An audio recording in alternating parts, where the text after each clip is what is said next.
Amaanaa nyaadhee rakkachaa jira. Seenaa obboleessa keenya takka isiniif qooda. Akkam jirtu hordoftoota kiyya. Ani jira galata rabbii. Baay'ee isin yaade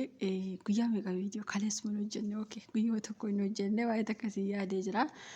Akka carraa ta'e karaa wayii deemee jira. Isinitti hin himne gara fuula duraatti isinitti hima. Maaliif namoonni baay'een keessan seenaa koo warri beektan akkasiin dhiphanneetuma caali jedhee dhugaa dubbachuuf ijoolleen baay'ee immoo arabaa keessatti baay'een keessan naa hiphachaa turtanii. Maal keessa akkan tures immoo baay'een keessan hin beektu. Namoonni seenaa koo hin beekne immoo yuutuubii kiyya jala gad yeroo xiqqoo gad deemtan ni argattu nama akkamii akkan ta'e.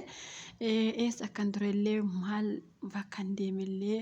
guyyaa biraa isinitti hima. Engaddallee koomentii jalatti nagaa hattanii turtanii eessa deemta jettanii.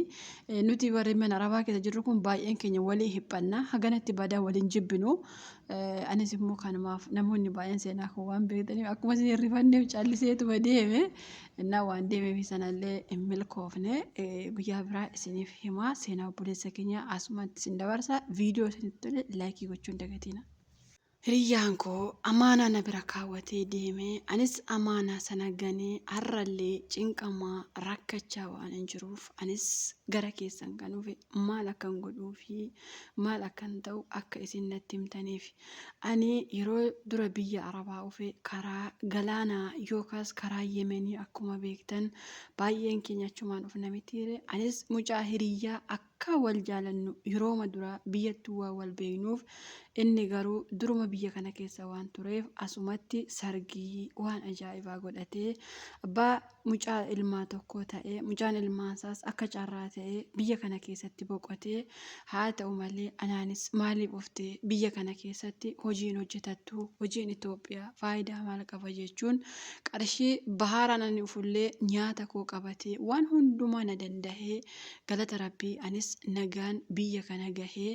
mana isaa galee inni hojiinsaa timara ni beektu mitiire yeroo tokko timara sana hojjechuu irra caalaa garuu inni makiinaa waan oofuuf yeroo makiinaa oofummoo makiinaa hojii tuffatu tokkollee waan hin qabneef haati manaasas akkasuma dubartii jabduu cimtuu rabbiin hundumaan badhaase amala ishee fi miidhagina qaama ishee kan irraa jibbamu tokkollee waan hin jirreef wal jajjabeessanii biyya namaa kana keessatti ergi mucaan isaanii boqotees asuma keessatti jireenya isaanii oofachaa waan jiraniif. Innis ati hiriyyaa koo bara dheeraa yeroo biyya jirruyyuu biyyi keenya tokko waan ta'eef mana kireeffachuu hin qabdu manuma koo teessa jechuun mana isaa keessa akkan galu na taasise. Anis naannoo waggaa lamaa isaa waliin jiraadhee haa ta'u malee inni waraqaa eenyummaas biyya kana keessaa waan qabuuf ani garuu waan hin qabaanneef inni waggaa dheeraa biyya kana ture waraqaa hundumaa qarshii guddaa baasee sirreeffatee biyyas galee waan deebi'eef ani garuu waraqaa waan ofirraa hin qabaanneef akka arge asiif achi hin deemu abus argadhus waan hundumaa inni waan na jiraachisa ture rabbii gaditti isaa fi haadha manaa isaan na jiraachisa jechuun na dandeessisaati. Haa ta'u malee guyyaa tokko dhukkubni isarratti hin beekamne yookaas qaama isaa keessaa hin beekamne gara umaarratti garuu dhukkuba kalee akka ta'e yeroo doktorri itti himuu fi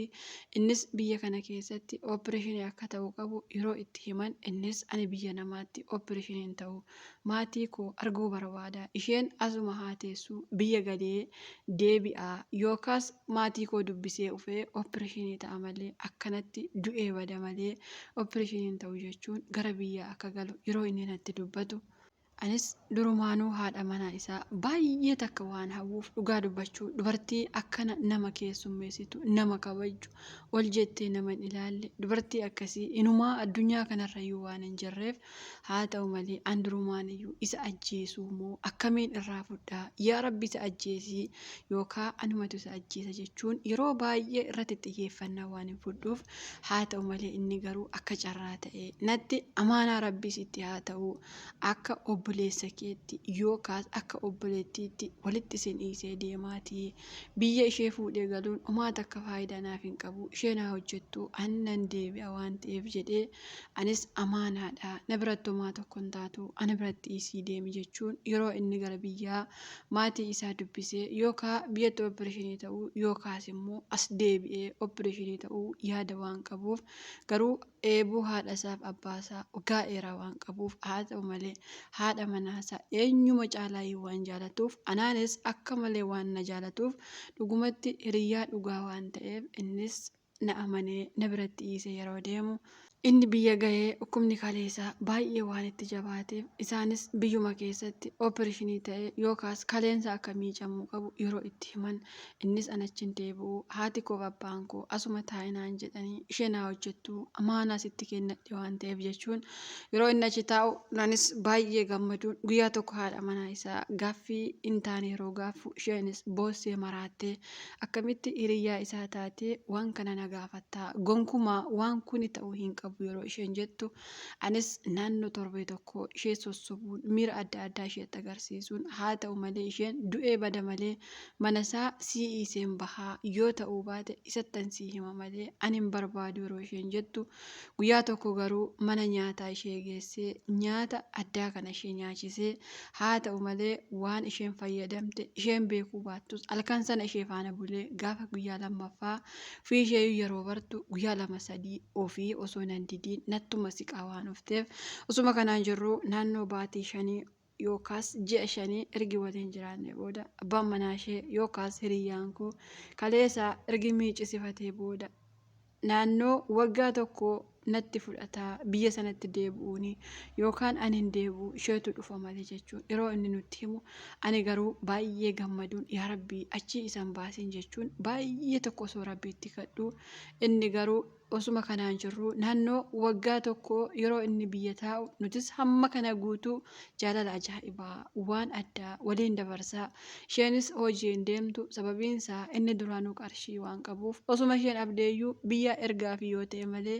akka isheen hojii hojjettu gonkumaa inni waan hin barbaanneef waan duraan isa biratti hawwu kophaattuu waan argadheef waggaa tokko guutuu akka abjuutti ergi waliin dabarsinee booda innis isheen haa uftu malee ani dhufu jechuun ergi fayyee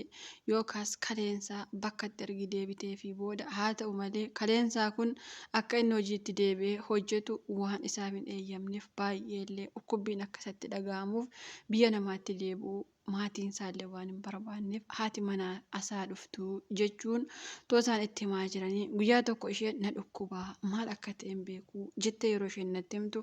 anis waraqaa eenyummaa waan hin qabaanneef isheen garuu waan qabduuf namootuma hiriyoota ishee waliin mana yaalaa deemtee gaafa ilaalamtu haa ta'u malee ulfa baatii 3 yeroo jedhanii itti himan isheenis uftee yeroo natti himtu anis baay'ee tokko maraachuun maal goonaree jechuun yeroo itti himu ulfa baasuun biyya kana keessas akka hin jirre yeroo isheen natti himtu anis baay'ee gaddee ana miti jedhii namatu dirqiin na gudeede jedhe abbaa manaa keetti jechuun isheenis gonkumaa ani akkasin jedhu biyyas hin galuu atummaan na fuudhii akkuma na fuutetti malee isatti siin deebu jechuun yeroo isheen natti himtu anis waan godhu wallaaluun dhugaa dubbachuuf addunyaan kun natti hiphatte anis biyya jaalallee waan hin qabuuf nikaa hidhadhee dhugaa dubbachuuf wal fuudhuuf yeroon biyya arabaatti galu jennee waan eegaa jirruuf isheenis akkuma nama tokko of jijjiiruuf biyya namaa keessa waan jirtuuf ani isheetti jaalallee qaba'anii akkamitti si fuudhuu danda'a waan kun hin danda'amu osuma ji'ee wal lolaa jirru baatii 4 baatii 5 baatii 6 aga 7-8 inumaa geesse guyyaan da'umsa ishees ga'ee ijoollee mucaa durbaa tokko yeroo isheen argattu anis waan godhu dhabuun abbaan manaa ishee amma kana guutuu osoo hin dhagahiin innis itti tikeettii kutiin naaf ergi haa dhuftu ani biyya namaatti hin deebi'u jechuun yeroo inni natti himu anis baay'ee tokko gadda akkam goonaa akkamittiin galtaa maal godha yeroon jedhu isheen gonkumaa hin galuu ani galuu hin barbaadu jettee yeroo isatti himtu innis rakkoon maalii duroo wal jaalannaa lafa onaarratti wal jaalachaa turre har'a maal taatee jedhee yeroo ishee gaafatu isheenis lakki ani homaan taane garuu galuu hin barbaadu yookaas dhufuu hin barbaadu jettee yeroo isatti himtu innis baay'ee rifachuun maal taate haati manaa koo jedhee itti daawwalee yookaas anaaf daawwalee yeroo na gaafatu namni mana koo ufee beeku jiramoo rakkoon maalii jechuu yeroo na gaafatu anis homaa tokko hin beeku waan isheen taate malee lakkii homtiyyuu mana ufee hin beeku jedhee yeroo isatti himu isheenis anaan ani maal jedheen galaa mucaa koo eessa dhaqadhaa inni yeroo biyya gale akka an ulfan taane sirumaayyuu waan beekuuf haa ta'u malee amman ergin dahee reefuyyuu waan ta'eef gara biyyaa galuu hin barbaadu jechuun halkaniif guyyaa osoo natti boossuu anis baay'ee takka rifachuun hinumaa ergi isheetti siqee dhugaa dubbachuuf baay'ee waan hin gaabbeef halkanii guyyaa mataa waan na dhukkubeef garuu waan gochaa waan hin qabneef ofuma koo itti yaadee waan hin godheef haa ta'u malee ishee fuudhee narraa fokkisa yookaan isheetu natti fokkisa osoo hin taane hiriyyaa koo bara dheeraa qarshii amma kana na gargaare mana isaa keessallee isa waliin jiraachaa ture garuu haadha manaa isaa akkanatti irraa fudhee ilmoo irraa godhachuu kootti inni waan tokkollee waan hin beekneef sababiin isaa bakka nuti jiraannu nam tokko ijoollee Oromoo kan jedhamtu hin uftu waan ta'eef innis namarraa dubbii dhagahuun qabu amaanaa natti kennatee waan jiruuf inni nama amaanaa eeggatu yookaas nama haqqii eeggatu na se'e ani garuu amaanaa sana nyaadhee mataan na dhukkubuu sammuu koo wallaaluu ani guyyaa tokko isheetiin mucaa kanaa akka isheen duutu haala mijeessinaa jedhee isheetti himus isheen gonkumaa mucaa koo hin ajjeesuu du'ee bada malee sumatu na fuudha jechuun ammayyuu waan taa'aa jirtuuf ani waan godhu wallaalee yoon ishee dhiisee bade bakka itti baduun abaaf osoo hin taane garuu baay'ee takka garaa waan na nyaatteef innis gaafa mucaa ishee irratti arge ishee ajjeesuu waan danda'uuf anis akkuma rabbi nu godhetti cal jennee teenyaa jechuun mana sana keessatti hafuura keenya ookfannee silkii gaafa inni daawwalu akkasa wal bira hin jirreetti somnee waluma bira teenyee isarraa kaafnee isa waliin haasaa. Haa ta'u malee isaan biyyaa qabeenya guddaa waan qabaniif isheen qabeenya kana akka abdu innillee yeroo itti himu yoo ufuu baattee qabeenya keenya argattuu koottuu jedhe yeroo itti himu isheenis ani qabeenyan barbaadu sis hin barbaadu biyya sin ufuu yeroo jettu haa ta'u malee diraamaa nuti isarratti hojjechaa turre guyyaa tokko diraamaa hojjechuunsaa waan hin inni amma nan dhufaa ergati ufuu baattee an biyya sana keessa ufaa waraqaa eenyummaa waan hin qabuuf waan takka waan na sodaachisullee waan hin jirreef ani ufee bakka ati jirtu dirqama si baasaa jechuun yeroo inni itti himu isheenis baay'ee sodaattee mana naaf jijjiirii naan jechaa waan jirtuuf animmoo qarshii waan tokkoyyuu waan hin qabaanneef inni mana sana kiraayii qarshii ka isaa kaffalamaa waan jiruuf eessa akka ishee gadhu waansaa waan hin wallaalee jiruuf guyyaa tokko osoo nuti rafnu halkan yookaan guyyaa nurraan bahuunsaa waan hin oolleef inni nan dhufa waan jedheeruuf ani amma ishee isa yoon deeme isheenis rabbiin si qabee mucaa kana dhiiftee anaan dhiiftee isa deemtaa waan gochuu malu walumatti nu haa godhu malee yookaas nu haa ajjeesu malee jechuun yeroo isheen natti himtu anis dhugaa dubbachuuf lubbuu koof baay'ee sodaadhe gurbaan kun akka biyya kana ufu homaa takkallee shakkii waan hin qabaanneef sababiinsaa inni nama eenyuma ta'eyyuu akka barbaadetti yoo fedhe rukutuu yoo fedhe ajjeesuu durumaanuu gootummaa isaa ani waan beekuuf amma garuu baay'ee sodaadhe waan hin jiruuf isin obboleonni koo mee mana sanaa bahii badii ishuma dhiisii badii jettumoo yoo inni dhufe mucaa nama biraa irraa godhate jettumoo maal gochuu akkan qabu waan takkallee waan hin beekneef namoonni dhiiras taatan dubartii hiriyyaa keessan gantanii xumura irratti akka salphattan akka koo akka hin taane ani amma biyya galees bakka jiraadhu waan hin qabaanneef biyya kana keessattis inni waraqaa eenyummaa waan qabuuf bakka barbaadetti waan na qabuuf ani garuu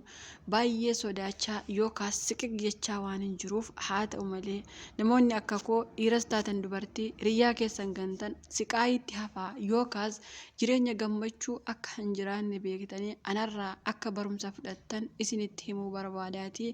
ani garuu amma maaltu akka na baasuu qabu mee yaada keessan naaf qoodaa galatoomaa jedha obboleessi keenya seenaan kun arginatti ergame torbee ol fixee jira garuu seenaa kanarraa turuu qofa hedduu dhiifama jechuu barbaada obboleessi keenya seenaa isaa agartanii jirtanii maal akka jedhee akkamitti mana sana keessa ishee dhiiseen deemamoo akkaman godhamoo yoon ishee dhiisee deeme isheen akkam taati waan kana dhaqanii wanti jechaa jiru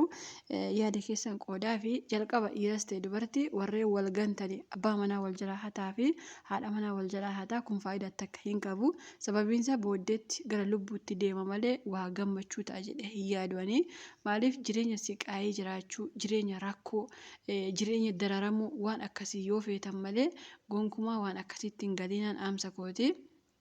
Maaliif homaa takka faayidaa isiniin qabu dhugaa rabbii har'a faayidaa qabatanitti fakkaachuu danda'a keessaafuu hiriyyaa bara dheeraa isin waliin rakkatee rakkoo adda addaa isin baasee gaafa beeloftan inumaayyuu nama Itoophiyaa sana keessaa isin baase dagattanii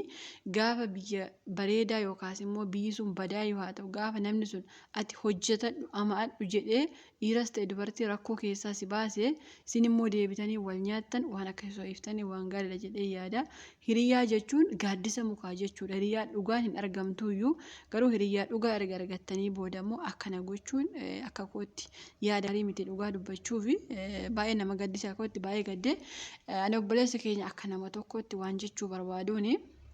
teessee hin eeggatini jedhani. Akka yaada godhani kanuma aamuufi barbaada teessee hin eeggatini jechuu barbaada sababiinsaa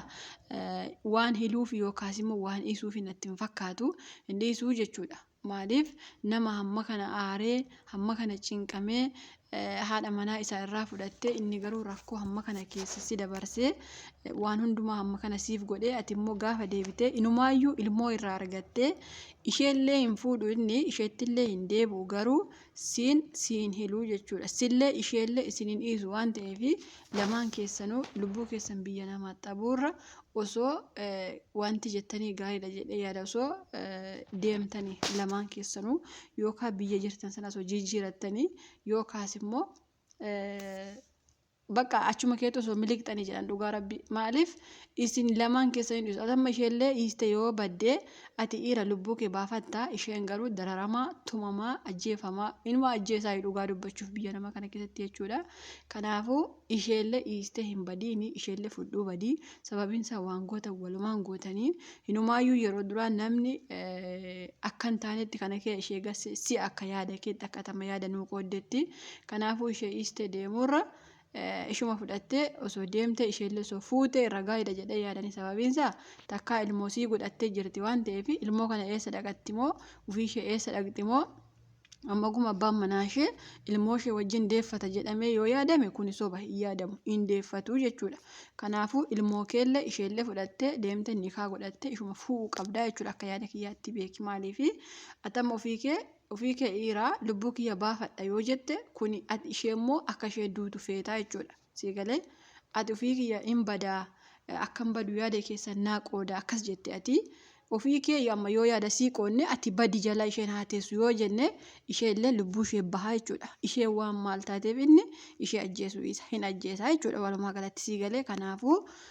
ishuma fudhattee baduu naaf wayyaanaaf kun yaada kiyya tarii yoo dogoggore maaliif akkas jettaa haadha manaa ka duraati jechuun keessan hin oolu garuu immoo dhugaa rabbiin osoo fudhatee deeme irraa natti tola garuu isin yaada keessan qoodaa fi maal gochuu akka inni qabu fudhatee haa deemu moo ofuma isaa lubbuu isaa fudhatee haa badu moo akkam moo taa'eetuma haa eegu moo kana lamaan keessa sadan keessa yaada keessan qoodaa fi isin jechuu barbaada. Okey nitti yaa namoonni baay'een yuutuubii banadhee jira jettanii irra caalaan keessan immoo maatii naate jettu yuutuubii banattanii kaatanii maatii naate hin jeena sababiin isaa sabiskiraayibii isin irraa kaafata yeroo isin maatii naate jettanii kootu mana koo jedha yookaas immoo anaafis sabiskiraayibii naa godhi jedha malee maatii naate yeroo jettan sabiskiraayibii isin irraa kaafata jechuudha. Inni itti aanu sa'aatiin meeqatti guutama warri jettan sa'aatiin 4,000tti guuta gaaffii keessan asumaan isinii deebisaa yoo tarii viidiyoo hojjechuu isin beekani jedheeni yuutuubii yoo bananne faayidaa maal qabna warri jettan yuutuubiin faayidaa qaba banadhaa irratti hojjetadha. Tampileelii akkamitti warra hojjenna jettani aappii adda addaatu jira aappii sana keessa abduun barsiisara sallee wanti gochuu ni dandeessan jechuudha. Gaaffii keessan viidiyoo eeggaddaa jalatti immoo maaliif nutti himtu bakka deemaa jirtu kannaan jettanis ni jirtani. Baay'een keessan icciitii kiyya isinitti himaa ture maal akkan ta'ee fi rakkoo akkamii keessa akka jiruu fi mana akkamii akka hin jiru biyyatti immoo maaltu akka na mudate baay'een keessan ni beektanii warra hin beekneef immoo yoo rabbiin nagaan wanti isin hojjedha jechuudha. Eessa akka deemellee maaltu akka jirullee hundumaa isin hojjedha. Ilmi namaa kun osoo mada adda addaa qabu kolfee haasaa jechuudha. Innaa hordoftoota fi kabajamtoota kiyya baay'ee isin jaalladha baay'ee isin kabaja yoo viidiyoon isinitti tole laayikii gochuu hin dagatinaa.